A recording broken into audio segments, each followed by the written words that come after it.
الحمد لله وكفى وسلام على عباده الذين اصطفى أما بعد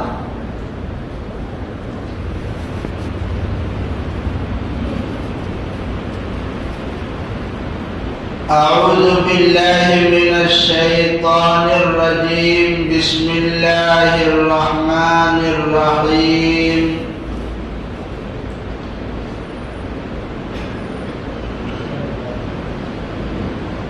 وعنت الوجوه للحي القيوم وقد خاب من حمل ظلما صدق الله العظيم.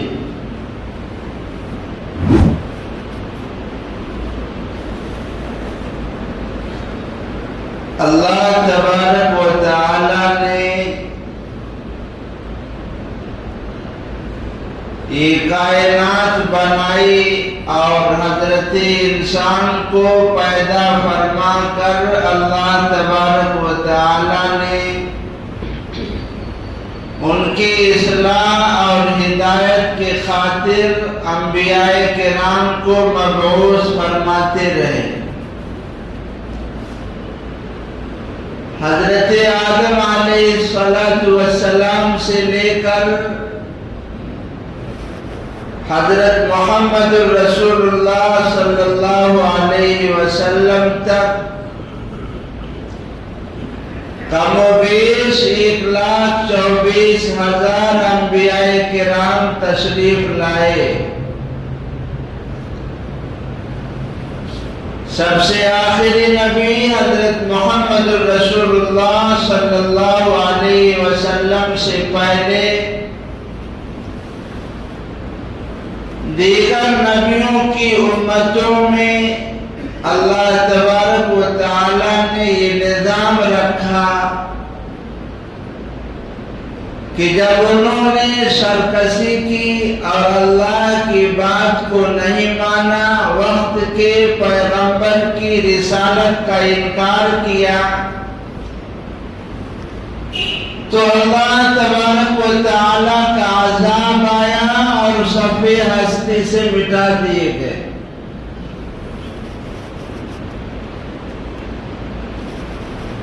چاہے وہ نوح علیہ السلام ہو یا صالح علیہ السلام ہو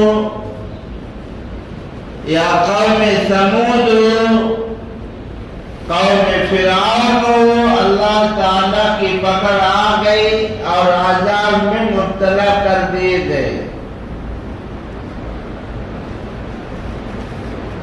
یہ امت آخری امت ہے. اب اس کے بعد کوئی امت نہیں آئے گی، نہ اب اس کے بعد کوئی نیا نبی آئے گا.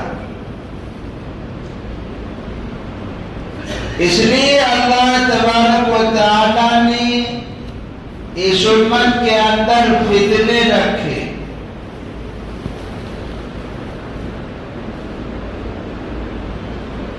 جب فتنے پے در پے رونما ہونے لگے اور ہر آدمی اپنی رائے پر اترانے لگے، اور جب لڑکیوں کی پیدائش میں کثرت ہو جائے اور جب موٹاپا عام ہو جائے اور جب سود عام ہو جائے، جب حلال و حرام کی تمیز نہ رہے اور جب ہر آدمی مفتی بن جائے، یہ ایسا دور ہوگا کہ فتنے پے در پے رونما ہوں گے. جب حالات یہ ہو جائیں تو اپنے گھر کو لازم پکڑ لو اور رسول اکرم صلی اللہ علیہ وسلم کی سنت پر عمل کرتے رہو. فتنوں سے بچ جاؤ گے. نہیں تو اس دور میں اگر آدمی اپنے دروازے سے فتنے کو جھانک کر دیکھے گا تو وہ بھی فتنے میں مبتلا ہو جائے گا۔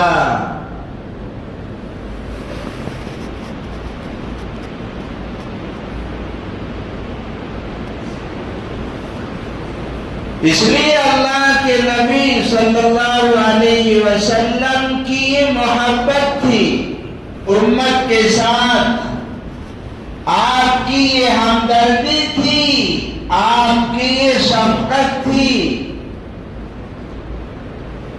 کہ آقائے دو عالم صلی اللہ علیہ وسلم نے امت کو وہ پوائنٹ بتا دیے جہاں آدمی پھیر ہو سکتا ہے۔ آپ صلی اللہ علیہ وسلم نے اپنی امت کے ساتھ اتنی محبت اور شفقت تھی کہ آپ نے وہ پوائنٹ بتا دیے جہاں آدمی فیل ہو سکتا ہے۔ اس لیے حدیث پاک میں فرمایا کہ جب کوفہ کے قریب جو دریائے فرات ہے، جب وہاں سے سونے کا پہاڑ کا ظہور ہوگا تو آپ نے اپنی امت سے کہا خبردار اس کو حاصل کرنے کے لیے آگے مت بڑھنا۔ جب یہ سونے کا پہاڑ نکلے گا تو ایسی جنگ ہوگی جس میں 100 آدمی میں سے 99 مارے جائیں گے، صرف ایک آدمی بچے گا۔ آپ صلی اللہ علیہ وسلم نے پہلے ہی بتا دیا اس فتنے کے قریب مت جانا۔ جب لوگ دنیا کو 1 نمبر میں رکھیں گے اور آخرت کو 2 نمبر میں رکھیں گے، سب ہو رہا کہ نہیں ہو رہا ہے؟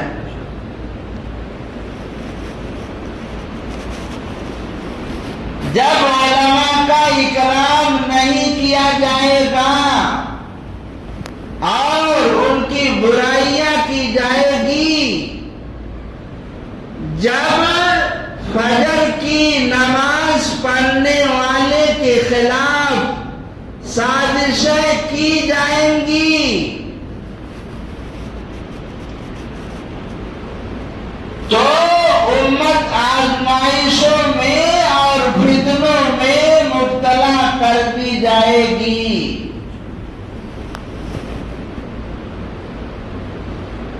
اس لیے حدیث پاک میں فرمایا کہ جو آدمی فجر کی نماز پڑھ لے وہ اللہ کی گارنٹی میں داخل ہو گیا، اللہ کے ذمہ میں وہ آ گیا۔ کیا مطلب؟ جو آدمی فجر کی نماز پڑھ لے ایسے آدمی کے پیچھے نہ پڑو، اس کو ستاؤ نہیں، ورنہ اللہ بدلہ لیں گے اور تم آزمائش میں مبتلا کر دیے جاؤ گے۔ سب سے زیادہ پابندی سے نماز کون پڑھتا ہے؟ امام کے علاوہ کوئی ہے؟ علماء کے علاوہ کوئی ہے؟ اور عجیب بات ہے کہ یہ جو حدیث ہے من صلی الصبح فهو فی ذمۃ اللہ، کہ جس نے صبح کی نماز پڑھ لی وہ اللہ کے ذمہ میں آ گیا، گارنٹی میں آ گیا۔ اس حدیث کو امام ترمذی رحمۃ اللہ علیہ نے ابواب الفتن میں نقل کیا، فتنوں کا بیان۔ اس لیے حضرت سہل بن سعد رحمۃ اللہ علیہ فرماتے ہیں کہ یہ امت برابر خیر پر رہے گی جب تک یہ سلطان کا اور اپنے علماء کا عزت و اکرام کرتی رہے گی۔ تو اس سے کیا ہوگا؟ اس سے یہ ہوگا کہ اللہ تبارک و تعالی اس کی دنیا بھی بنائیں گے اور آخرت بھی بنائیں گے۔ اور جب یہ امت سلطان کا اور علماء کی بے عزتی کرنے لگے گی تو پھر کیا ہوگا کہ پھر اللہ تبارک و تعالی ان کی دنیا بھی خراب کریں گے اور آخرت بھی خراب کریں گے۔ اس لیے اگر آزمائشوں سے اور فتنوں سے بچنا چاہتے ہیں تو علماء ربانیین کی صحبت اختیار کریے، اور خاص طور سے علماء اور اپنے مسجد کے امام کے پیچھے نہ پڑیے۔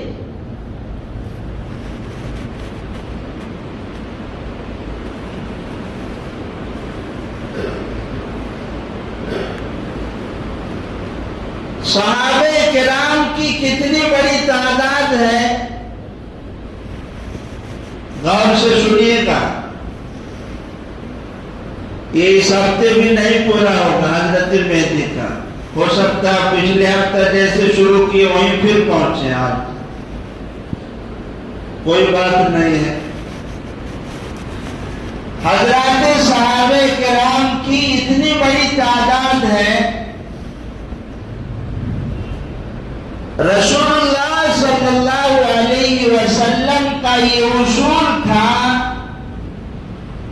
کہ آپ صحابہ کرام کو جانچتے رہتے تھے، پرکھتے رہتے تھے، کس کی کیسی نفسیات ہے، آپ اس پر برابر نظر رکھتے تھے۔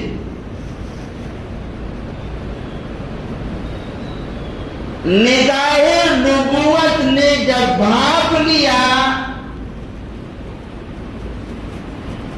کہ صحابہ کرام میں سے حضرت حذیفہ بن یمان رضی اللہ عنہ کے بارے میں جن کے اندر بہت ساری خوبیاں تھی، لیکن 3 خوبی ان کی بہت نمایاں تھی، حضرت حذیفہ بن یمان رضی اللہ عنہ کی 3 خوبی بہت نمایاں تھی۔ نمبر 1، عمل کریے گا انشاءاللہ، ہم بھی عمل کریں گے، یہ بہت ذہین اور فطین آدمی تھے حضرت حذیفہ رضی اللہ عنہ، بہت ذہانت تھی۔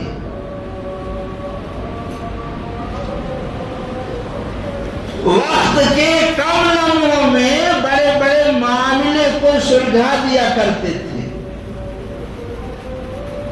دوسری صفت ان کی تھی کہ معاملے کی گہرائی تک پہنچ جانا۔ آقا کی زبان سے نکلا اور یہ بھاپ گئے۔ ہماری روزمرہ کی زندگی میں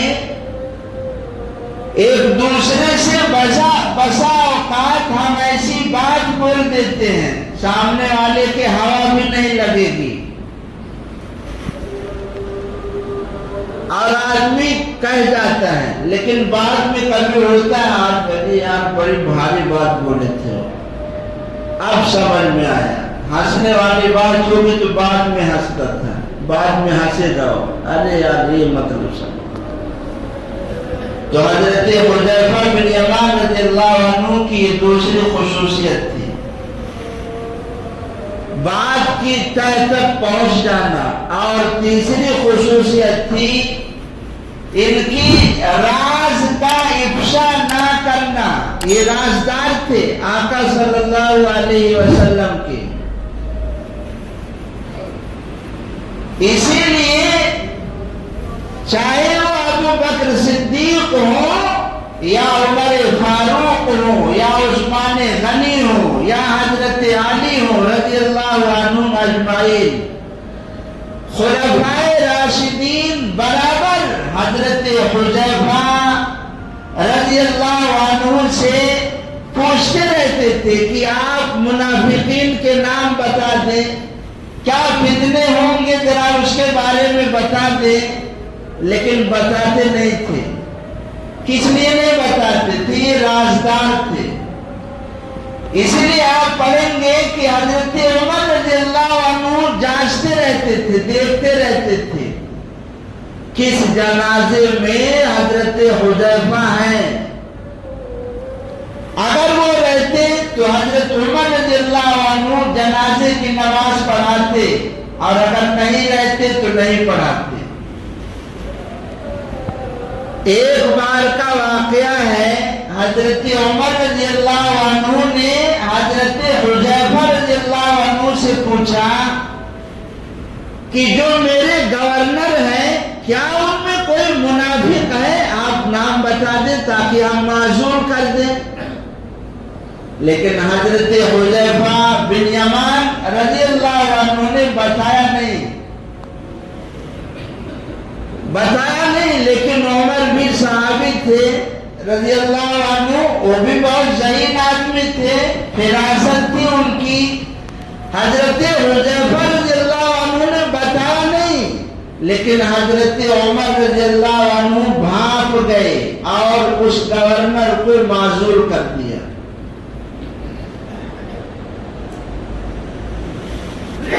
اس لیے بخاری شریف کی روایت ہے، کان الناس یسألون رسول اللہ صلی اللہ علیہ وسلم عن الخیر، کہ لوگ حضور صلی اللہ علیہ وسلم سے خیر کے بارے میں سوال کیا کرتے تھے۔ جیسے آج کوئی پوچھتے ہیں بہت سارے لوگ وضو کی فضیلت، نماز کی فضیلت، سوتے وقت سرما لگانے کی فضیلت وغیرہ وغیرہ پوچھتے ہیں۔ تو صحابہ کرام حضور صلی اللہ علیہ وسلم سے خیر کے بارے میں پوچھتے تھے، اور حضرت حذیفہ رضی اللہ عنہ کہتے ہیں کہ میں رسول اللہ صلی اللہ علیہ وسلم سے شر کے بارے میں سوال کیا کرتا تھا تاکہ شر سے ہم بچ جائیں۔ آج اتنا بڑا مجمع ہے، بہت کم لوگوں کو جو علاماتی قیامت ہے معلوم ہوگا، اسی میں ہم بھی ہیں۔ کوئی دین نہیں مان رہے کہ میں بہت بڑا علامہ ہوں، اسی میں ہم بھی پڑھتے نہیں۔ علاماتی قیامت پڑھو گے تو بچو گے، جب پڑھو گے نہیں تو کہاں سے بچو گے؟ فتنوں کا یہ فائدہ ہے جب اس کا علم ہے۔ اسی لیے اسلام میں سب سے پہلی رصدگاہ جو بنی ہے نصیر الدین توسی، سائنسداں اسلام کا، اس نے بادشاہ سے کہا ایک محل تعمیر کریے تاکہ ستاروں پر نظر رکھ سکیں اور اس کی چالوں سے ہم آنے والے فتنوں کے بارے میں ہوشیار رہیں۔ بادشاہ نے کہا کہ جو مصیبت اور آفتیں آنے والی ہوں گی کیا ہم اس کو ٹال سکیں گے؟ نصیر الدین توسی نے فرمایا ٹال تو نہیں سکتے۔ تو پھر کیا فائدہ ہے بھائی؟ بادشاہ سے فرمایا انہوں نے کہ میں آپ کو بتاؤں گا اس کا کیا فائدہ ہے۔ بادشاہ نے کہا کتنی لاگت ہوگی اس کی؟ فرمایا 50,000۔ اب اس کا فائدہ کیا ہے؟ نصیر الدین توسی نے برتن بنوائے، ایسے برتن جو ہلکے ہوں اور بجنے میں زیادہ بجے۔ خالی برتن زیادہ بجتا ہے نا، کچھ لوگ ہم میں سے خالی برتن بھی ہوتے ہیں، ہم میں سے بہت سارے لوگ خالی برتن بھی ہوتے ہیں، خالی پتیلی ہر دم بجتے رہتے ہیں، یہ نہیں جانتے کہ اگر بیلن اٹھ جائے گا تو پتیلی پچک جائے گی۔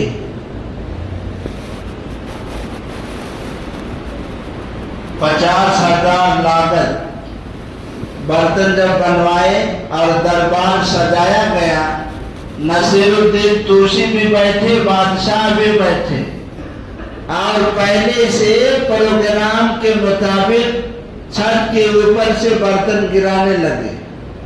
اب جب برتن گرانے لگے تو بھگدڑ مچ گئی، سارے لوگ بھاگ گئے، صرف نصیر الدین توسی اور بادشاہ سلامت اسٹیج پر آرام سے تشریف فرما رہے۔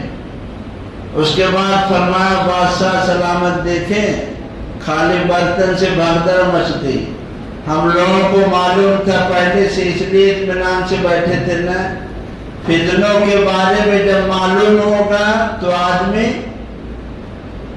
ہنسے گا نہیں، فتنوں سے بچ جائے۔ کتنے اچھی مثال دی نا، ماشاءاللہ، اپنی تعریف اپنا سمجھ گئے۔ اس لیے تھوڑا دیکھیے، موضوع بڑا لمبا ہے، لمبا ہوتے ہوتے 52 ہو گئے۔ حضرت حسن کو جانتے ہیں؟ کون ہے حضرت حسن رضی اللہ عنہ؟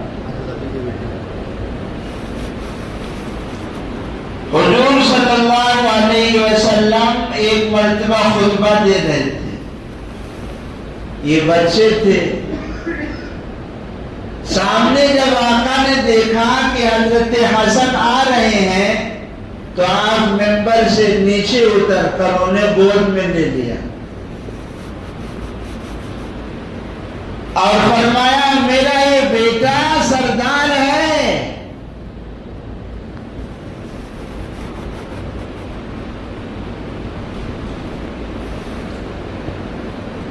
اللہ تبارک و تعالی اس کے ذریعے سے 2 بڑی جماعتوں میں صلح کرائے گا۔ جب حضرت علی رضی اللہ عنہ شہید ہو گئے تو حضرت حسن رضی اللہ عنہ خلیفہ چنے گئے، سارے لوگوں نے بیعت کی، حضرت معاویہ رضی اللہ عنہ نے بیعت نہیں کی۔ اس کی بھی وجہ ہے، لمبی بحث ہے، بس شارٹ کٹ میں سنیے آپ۔ ان کے بارے میں بھی آقا نے فرمایا تھا معاویہ رضی اللہ عنہ سے خود کہ جب تم کو سلطنت سونپی جائے اور نظام تمہارے ہاتھ میں آ جائے تو اچھا برتاؤ کرنا، اس لیے ان کو بھی شوق تھا حکومت کا۔ اللہ کے نبی صلی اللہ علیہ وسلم نے اشارہ کیا تھا۔ تو حضرت حسن رضی اللہ عنہ نے چڑھائی کے ارادے سے لشکر جرار تیار کر لیا، کس کے خلاف؟ حضرت معاویہ رضی اللہ عنہ کے خلاف۔ جب ان کو خبر ہوئی تو وہ بھی تیاری کر لیے، گورنر تھے، لیکن حضرت حسن رضی اللہ عنہ نے فرمایا کہ اگر دونوں لشکروں میں ٹکر ہوتی ہے تو خون بہے گا مسلمانوں کا، اس لیے میں اپنی خلافت سے دستبردار ہوتا ہوں اور حضرت معاویہ کو خلافت سونپتا ہوں۔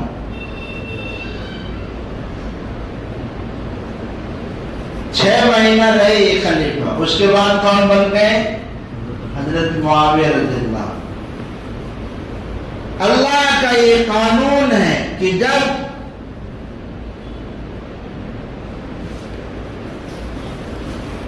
کوئی نیک آدمی، کوئی مومن آدمی اللہ کی رضا کے لیے کوئی کام کرتا ہے تو اللہ تعالیٰ اس کو یا اس کی اولاد کو اس سے بہتر بدلہ عطا فرماتے ہیں. اس کو ایسے ہی سمجھیے. سورۃ الکہف میں جائیے تھوڑا سا. وَأَمَّا الْجِدَارُ فَكَانَ لِغُلَامَيْنِ يَتِيمَيْنِ وَكَانَ أَبُوهُمَا صَالِحًا. صحیح پڑھا ہوں؟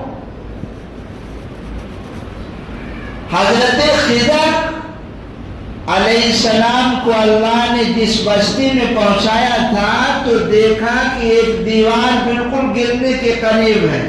حالانکہ بستی والے مہمان نوازی نہیں کیے تھے اور انہوں نے اس کو سیدھا کر دیا.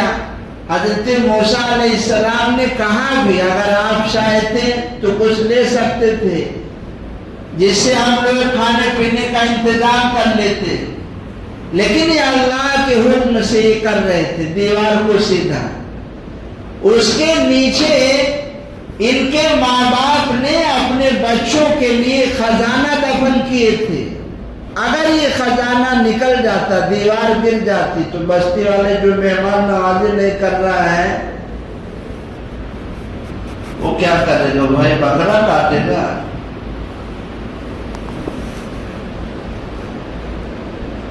وہ دیوار سیدھی کر دی. اللہ تعالیٰ نے فرمایا وَكَانَ أَبُوهُمَا صَالِحًا. ان یتیم بچوں کے جو ماں باپ تھے وہ نیک تھے. ان کی برکت سے ہم نے وہ خزانہ ان کی اولاد کو ٹرانسفر کر دیا اور اللہ بچانے کے لیے وہاں حضرت خضر علیہ السلام کو بھیج رہے ہیں.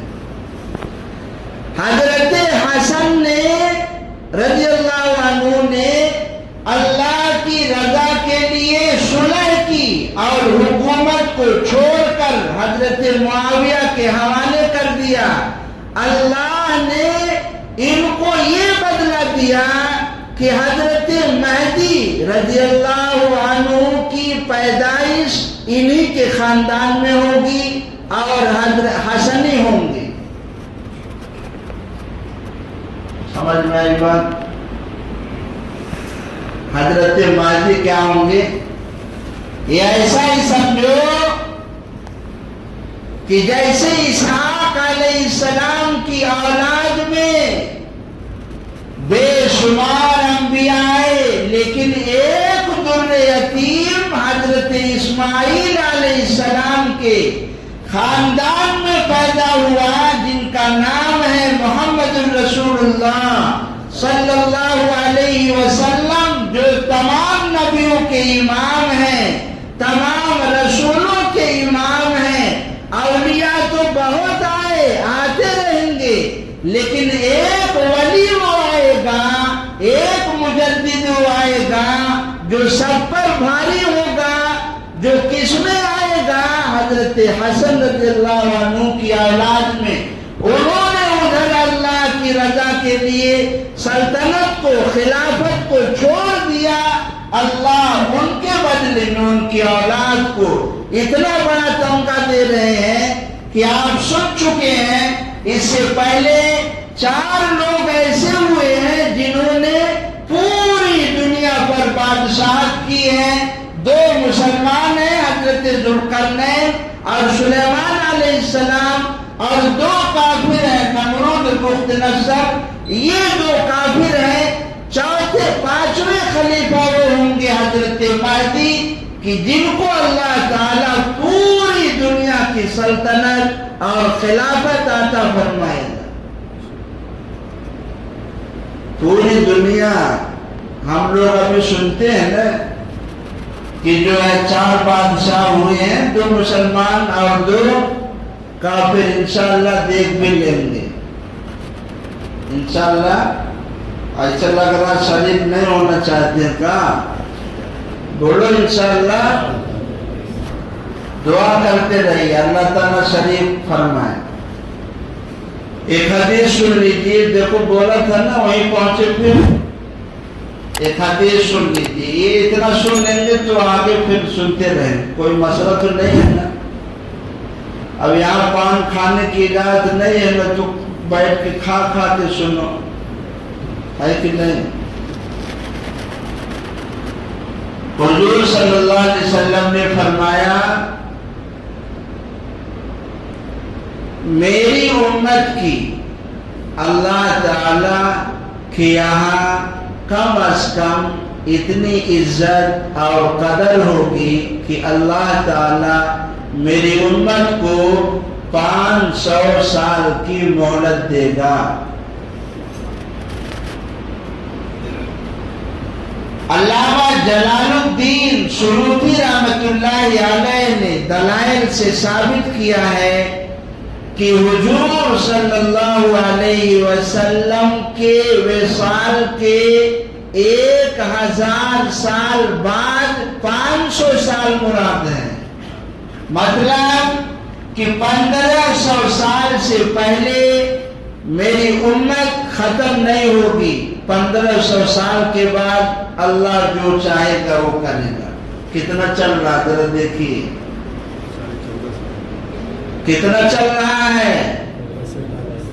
ہاں ہے سونے کا ٹائم ہے، یہ سونے کا ٹائم ہے کیا؟ یہ سونے کا ٹائم نہیں ہے، یہ جاگنے کا ٹائم ہے۔ اللہ تعالیٰ سے دعا کرتے رہیے کہ اللہ تعالیٰ ہمیں بھی ہماری اولاد کو بھی اس صف میں شامل فرمائے۔ وقت بہت قریب ہے، چوکنا رہیے، فتنوں کی احادیث پڑھیے، بچیے اور تیاری کریے، اپنے دل کو مضبوط کریے، دل کو روشن کریے، ذکر و اذکار کریے، تو آپ کے دل میں اللہ کی محبت آئے گی، پھر اللہ تعالیٰ بچا لیں گے انشاءاللہ، کریں گے پھر سنیں گے آگے انشاءاللہ۔ سمجھ میں آئی بات؟ اللہ تعالیٰ عمل کرنے کی توفیق عطا فرمائے۔ وآخر دعوانا ان الحمد للہ رب العالمین۔